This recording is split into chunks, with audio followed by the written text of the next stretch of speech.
भक्तों, आज आप सभी श्रवण करेंगे भाद्रपद मास के कृष्ण पक्ष की पवित्र अजय एकादशी की दिव्य व्रत कथा।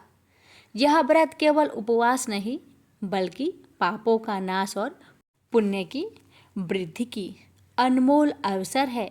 शास्त्रों में वर्णन है कि इस कथा को श्रद्धा भाव से सुनने और व्रत करने से जन्म जन्मांतर के पाप मिट जाते हैं और हर मनोकामना पूर्ण होती है और भगवान विष्णु का आशीर्वाद प्राप्त होता है। तो आइए भक्ति भाव से इस पावन अजय एकादशी व्रत कथा का श्रवण करें। कथा इस प्रकार है।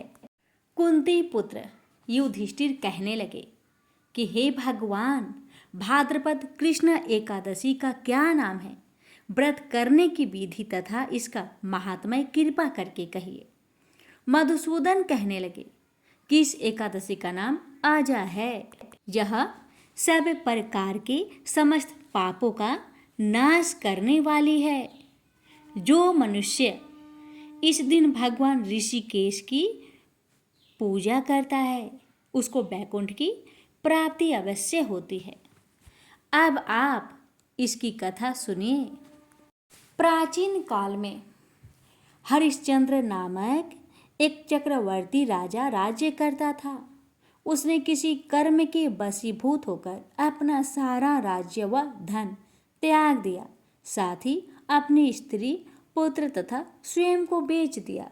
भक्तों, वह राजा चंडाल के घर दास बनकर सत्य को धारण करता हुआ मृतकों का वस्त्र ग्रहण करता रहा, मगर किसी प्रकार से सत्य से विचलित नहीं हुआ।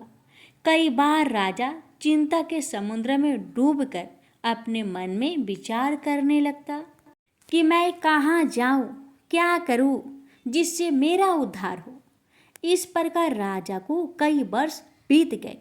एक दिन राजा इसी चिंता में बैठा हुआ था कि गौतम ऋषि आ गए। राजा ने उन्हें देखकर प्रणाम किया और अपनी सारी दुख भरी कहानी कह सुनाई। यह बात सुनकर गौतम ऋषि कहने लगे कि राजन, तुम्हारे भाग्य से आज से 7 दिन बाद भाद्रपद कृष्ण पक्ष की अजा नाम की एकादशी आएगी। तुम विधि पूर्वक उसका व्रत करो। आगे गौतम ऋषि ने कहा कि इस व्रत के पुण्य प्रभाव से तुम्हारे समस्त पाप नष्ट हो जाएंगे। इस प्रकार राजा से कहकर गौतम ऋषि उसी समय अंतर्ध्यान हो गए। राजा ने गौतम ऋषि के कथानुसार एकादशी आने पर विधि पूर्वक व्रत व जागरण किया। उस व्रत के प्रभाव से राजा के समस्त पाप नष्ट हो गए।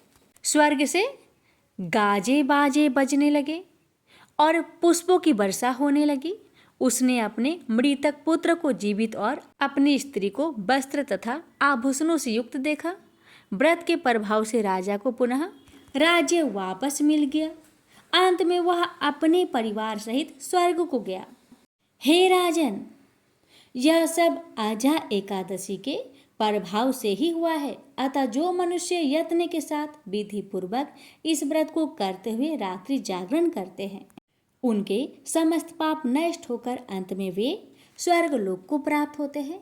इस एकादशी की कथा के श्रवण मात्र से अश्वमेध यह का फल प्राप्त होता है। तो प्रेम से बोलिए हरि ओम। भक्तों, ये थी अजय एकादशी व्रत की संपूर्ण व्रत कथा।